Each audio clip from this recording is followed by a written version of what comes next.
जो काम जालिम उबैदुल्लाह बिन जियाद ने किया, मुजरिम ने, और अल्लाह के रसूल के इस फूल को शहीद किया और जुल्म किया, उसको उठा के मुआविया रज़ियल्लाहु ताला अन्हु के बेटे यजीद पे लगा दिया जाता है। दुनिया के अंदर बहुत सारी किताबें होंगी, किसी किताब में आपको ये बात नहीं मिलेगी कि सैयदना हुसैन रज़ियल्लाहु ताला अन्हु को यजीद ने शहीद किया या करवाया। कौन है यजीद? मैं उसके बारे में एक दो बातें आपकी खिदमत में पेश कर। किसके बेटे हैं यजीद? मुआविया कौन है? सहाबी रसूल। जिसने सहाबी को देखा हो वो कौन होता है?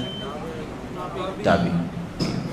फिर अल्लाह के रसूल ने फरमाया, अव्वलु जैश मिन उम्मती यग़ज़ून मदीनत कैसर मग़फ़ूरन लहुम। मेरी उम्मत के वो लोग जो कैसर रूमियों के साथ जिहाद करेंगे, मग़फ़ूरुन लहुम, अल्लाह ताला ने उनको बख्श दिया है। लिअन्नहु अव्वल मन ग़ज़ा मदीनत कैसर, क्योंकि सबसे पहले कैसर के साथ जो जिहाद किया है वो उनके बेटे यजीद ने किया है। रसूलुल्लाह सल्लल्लाहु अलैहि वसल्लम का दीन हमें बताता है, जब तक दलील ना हो उस वक्त तक इल्ज़ाम नहीं लगा सकते, उस वक्त तक आप किसी को डिक्लेयर नहीं कर सकते। यजीद बेनिफिशियरी है सिस्टम का। इनको अगर इस्लामिक हिस्ट्री जरा से भी पता हो, अहले सुन्नत की सारी तारीख की किताबें उठा के देख लें आप, अल बिदाया वन नहाया जिसे तारीख इब्ने कसीर कहते हैं, तारीख तबरी उठा के देख लें, तारीख इब्ने खल्दून उठा के देख लें, इब्ने साकर उठा के देख लें, सब में डिटेल मौजूद है और वो फिट बैठती है बुखारी मुस्लिम के हदीस में। मैं वो हदीस भी इसमें मैंने लिखी है।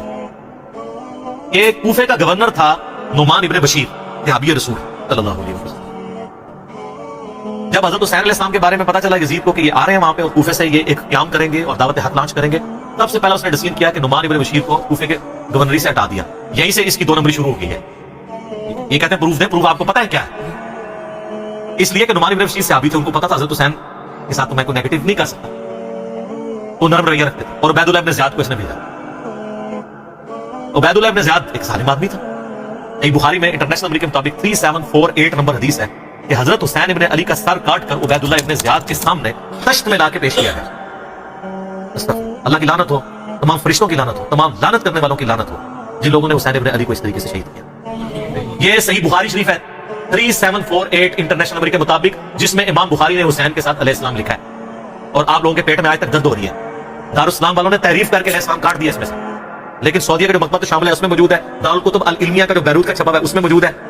और अहले हदीस की जो सबसे बड़ी साइट है हदीस की किताबों की, सुन्ना.com, उसमें मौजूद है। इस्लाम 360 में मौजूद है और उसमें भी अरबी में अलैहिस्सलाम है, उर्दू में मौलवी ने रज़ियल्लाहु ताला अन्हु किया हुआ है।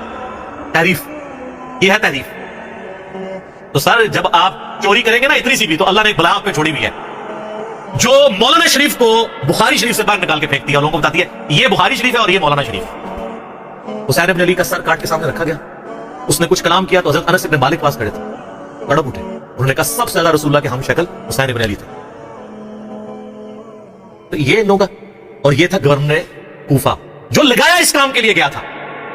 वो कहते यजीद को पता ही चला, उसने खुद डिसीजन किया, अच्छा मान लिया। तो जब ये खुद उसने डिसीजन किया, उसके बाद यजीद ने फिर यकीनन उससे उबैदुल्लाह इब्ने ज़ियाद को जेल में डलवा दिया होगा, क्योंकि आप तुम्हें कहानी कराते हैं कि दरिया फुरात के किनारे कुत्ता भी प्यासा मर जाए तो हुक्मरान की जिम्मेदारी है। तो यजीद ने फिर हुसैन इब्ने अली नबी का बच्चा जब कत्ल हुआ, इतने अपने बच्चों के साथ, रिश्तेदारों के साथ, तो उसको जेल में डलवा दिया होगा। कोई ज़ईफ रवायत ही ले आए। और अगले दिन मैं एक मौलवी को सुन रहा था, वो कहता है आपको पता है हुसैन से लड़ने के लिए जो आया था वो कौन था? उमर इब्ने साद इब्ने अबी वक़ास। ये इसी तरीके से मैं कहूं कि वो तूफाने नूह के अंदर जो गर्क हो गया, आपको पता है कौन था? वो हज़रत नूह का बेटा था। तो अनु मैं चपेट मार सकता, साद इब्ने अबी वक़ास का मर्तबा ज्यादा है हज़रत नूह का। तो आप धौंस लगा रहे साद इब्ने अबी वक़ास की हमें रज़ियल्लाहु ताला अन्हु, वो तो अशरफ वशरफ में से। नूह का बच्चा अगर काफिर निकला है तो साद का बच्चा अगर गलत निकला हो, फिर कहता हूं नबी के मामू थे। ओ यार कहानियां करानी बंद करो। ये इसी तरीके से वो तरके रफ़े दहन पे कहते हैं इब्ने मसूद का मर्तबा आपको पता है? ओ इब्ने मसूद का मतलब पता है? इब्ने मसूद से पहले वो साबित भी हो, फिर अगली बार मर्तबे होंगे। नामों का रोब साद इब्ने अबी वक़ास को, सर आपको हमारे तो वो लीडर है, मैंने कितनी हदीसें पेश की हैं। सही मुस्लिम में हदीस है 6220, उन्होंने तो हज़रत माविया के साथ फटा ले लिया था जब हज़रत अली पे सबको शतम करवाने लगे थे। साद इब्ने अबी वक़ास जैसा तो शियाने अली कोई नहीं था। आप हमें बता रहे हैं उसका बेटा था, उसके बेटे के करतूत भी सही मुस्लिम में मौजूद है। वो अपने को सबसे पता होता है मेरा बच्चा क्या है। अभी तो करबला हुआ नहीं हुआ था, सही मुस्लिम उठा के आप जाके ना उमर इब्ने साद लिखें और सही मुस्लिम को सिलेक्ट करें तो हदीस आएगी। हज़रत साद इब्ने अबी वक़ास बैठे हुए थे, उनके सामने एक ऊंट सवार आया तो साथी कहते हैं कि हज़रत साद इब्न वक़ास ने कहा, ऐ अल्लाह, इस ऊंट सवार के शर से मैं तेरी पनाह में आता हूं। और जब वो उतरा तो उनका बेटा था उमर इब्न साद। साद इब्न वक़ास तो अपनी जिंदगी में अपने बेटे को शैतान की तरह समझते हुए अल्लाह के हुजूर जो है वो पनाह मांगा करते थे। और देख ले साद की फिर करामत, विजन देख ले। और वो आगे कहता है, अब्बा जी सारे लोग खिलाफत में, आप भी कोई हिस्सा ले लें, गवर्नर जनरल बन जाए। शुरू तो लालची सी, और इसी को रह की लालच दी थी। मैं बता रहा हूं तारीख इस्लाम में जो जो बातें हैं ना, आले उमैया की बदमाशियों को हाईलाइट करती है, फिट इन बैठती है बुखारी मुस्लिम। ये लश्कर लेके आया था हजरत हुसैन इब्न अली के खिलाफ लालच में, इसका असर क्या हुआ बाद में? तो ये पूरा प्लान हुआ था। और अगर कहते हैं नहीं ये हादसाती तौर पे हो गया, तो बाद में फिर सजा देनी चाहिए थी, वो सजा नहीं दी है। उल्टा इसके ऊपर आपको पता है मदीने वालों ने बैत तोड़ दी थी यजीद की। हालांकि वो पहले भी तलवार के जोर पे ली थी मुआविया ने रज़ियल्लाहु ताला अन्हु, तो रज़ियल्लाहु कहेंगे हमारी मजबूरी है। कानून नबी का मुंह मारता है, कानून नबी का मुंह नहीं मारता, तो आज तक यजीद की वकालत कर रहे हो। लेकिन हम सिर्फ नबी इस्लाम को देखने की वजह से एहतराम करते हुए रज़ियल्लाहु अन्हु कहते थे। ये फर्क है अली के शिया में और मुआविया के शिया में। अली के शिया फिर ऐसे होते हैं, शिया पॉलिटिकल टर्म। ज़्यादा लोग वो क्लिप देख चुके हैं। एक तरफ डॉक्टर जाकिर नाइक की तस्वीर है, एक तरफ मेरी है। तो मैंने उसमें बताया कि उनको गलती लगी है, और ज़ाहिर है इब्न तैमिया की वजह से लगी है। कॉन्स्टेंटाइन वाली जो बिशारत फिट कर दी थी, तो मैंने उसमें बताया कि यार वो सही बुखारी में हदीस है, मेरी उम्मत का पहला गिरोह जो कैसरे रोम के शहर पे हमला करेगा। कुस्तुनतुनिया तो उसमें मौजूद ही नहीं, और कैसरे रोम का शहर तो हिम्स था शाम में। वहाँ पे हमला जो किया था वो तो अबू उबैदा इब्न जर्राह ने किया था हज़रत उमर के दौर में। लेकिन ये कहते हैं कि जी वो हिम्स वाला इसलिए नहीं है कि हिम्स पे हमला करने से पहले ही कैसरे रोम ने हिम्स छोड़ के कुस्तुनतुनिया शिफ्ट हो गया था। चले हम भी कुस्तुनतुनिया शिफ्ट हो जाते हैं आपके पीछे। तो कुस्तुनतुनिया पे जो पहला हमला हुआ है, अब वो यजीद इब्न मुआविया ने नहीं किया, वो तो हज़रत उस्मान गनी रज़ियल्लाहु अन्हु के दौर में हो गया था। उस वक्त यजीद की उम्र 6 साल थी, वो तो शामिल ही नहीं था उसके अंदर। सही बुखारी से अबू अयूब अंसारी वाली हदीस लेके आते हैं कि अबू अयूब अंसारी फौत हो गए, उस लश्कर का अमीर यजीद इब्न मुआविया था।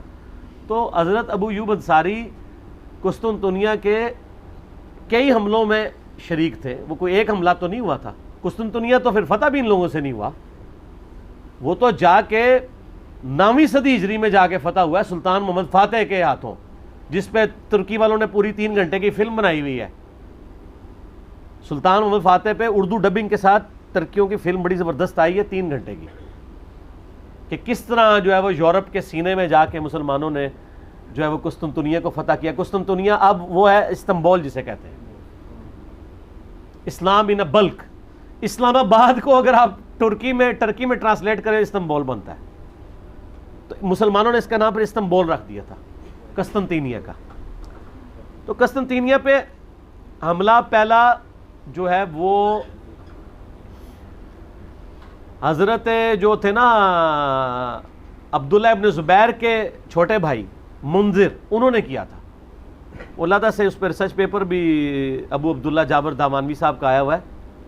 तो यजीद तो उसमें है ही नहीं था, क्योंकि अबू दाऊद में हदीस है कि हमारे लश्कर के अमीर अब्दुर्रहमान बिन खालिद इब्न वलीद थे, जब हमने कुस्तुनतुनिया पे हमला किया, और उस हमले में हज़रत अबू अयूब अंसारी हमारे साथ मौजूद थे, वो हमें हदीसें सुनाते थे बस। और दूसरे वाले हमले में है कि अबू अयूब अंसारी मौजूद थे और वो फौत हुए। तो जिस हमले में वो जिंदा थे वो पहले वाला हमला होगा, जिसमें फौत हुए वो दूसरे वाला, अगर 2 भी लश्कर गए हों। इस पर तो ज़ुबैर साहब ने पूरा मजमून लिखा था।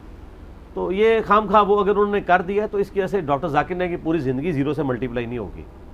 डॉक्टर जाकिर नाइक के तो वो इल्मी लेवल ही नहीं है। इमाम ने तैमिया तो बहुत बड़ी पर्सनैलिटी है, अगर उनको गलती लग सकती है तो डॉक्टर जाकिर नाइक को भी लग सकती है। हमने तो उनके बेटे के हाथ में ये पॉम्फलेट भिजवाए थे, उनके घर तक ये पॉम्फलेट पहुँचे। तो बाकी देख लें, उनके इस अमल का नुकसान ही हुआ है ना। एक गलत चीज़ पे उन्होंने स्टांस लिया, फिर जब उनसे दलील मांगी तो वैसे वो कहते हैं कुरान और सही हदीस, जब दलील मांगी तो कहते हैं इमाम गज़ाली ने फरमाया। तो इमाम गज़ाली तो वो कुछ फरमा के गए हुए हैं जो आपके नज़दीक शिरक है। और दूसरी तरफ बरेलवी हैं, वो कहते हैं डॉक्टर जाकिर नालायक।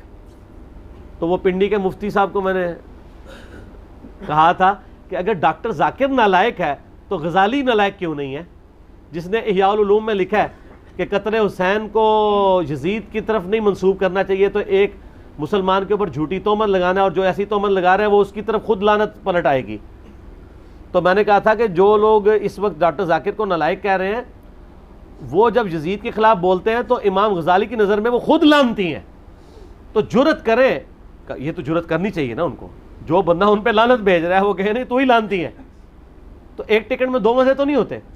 हम इमाम गजाली को भी गलत समझते हैं इस मसले में, और डॉक्टर जाकिर नाइक को भी गलत समझते हैं, और बरेलवियों को भी गलत समझते हैं।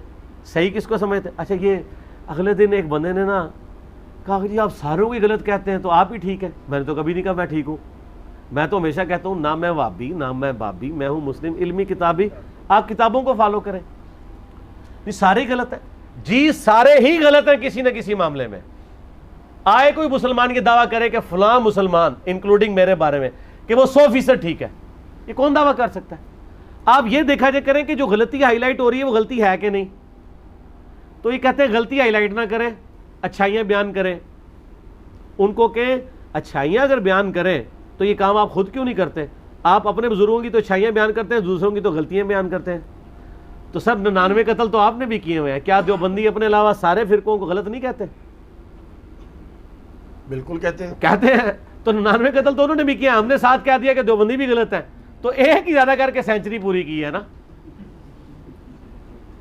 मुद्दा सारा हमारे ऊपर पड़ गया, हम तो फिर भी उलुल इल्मी काइम बिल क़िस्त है, इंसाफ पे कायम है कि नहीं देवबंदी भी इस मामले में गलत है। तो किसी को गलत कहने का मतलब ये नहीं कि उसकी तकफीर करते हैं। ये लोग जब गलत कहते हैं इस्लाम से भी बाहर निकालते हैं।